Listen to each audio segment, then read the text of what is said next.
আমি আসতে চাইনি, আমার জোর করে নিয়ে আসছে, সে গরুর উষ্টা খাওয়াইছে, এখানে আমি পড়ে গেছি, পায়ে ব্যথা পাইছি, হরিবল এক্সপিরিয়েন্স। ভালো লাগতেছে, পড়ে গেছি এর জন্য খারাপও লাগতেছে, মিক্সড। আমি গরু কিনতে আসিনি, তাহলে আমি দেখতে আসছি।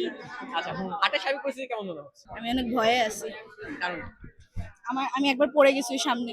হাটের যে আসার যে আপনার অনুভূতিটা এটা আমি ফার্স্ট টাইম আসছি, ফার্স্ট ভুল মানুষের সঙ্গে সামনে মাইক ধরে ফেলছেন।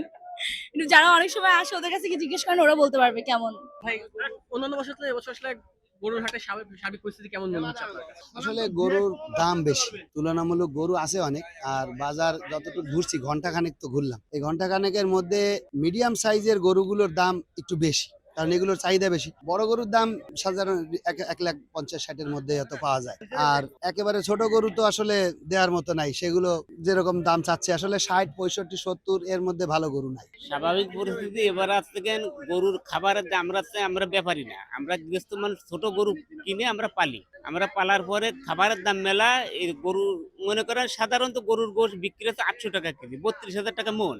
সেই 32,000 টাকা মন গৃহস্থরা এসে বলতেছে না, এই জন্যই কিনা বেচা একটু কম আছে, গরুও কম বাজারে, আবার গৃহস্থ কম, মানে যারা কুরবানি দেবে তারাও কম আইছে। তবে আজকে মনে হয় একটু বেশি দেখা যাচ্ছে, কিনা বেচা মানে আজকে একটু ভালো হবে ইনশাআল্লাহ।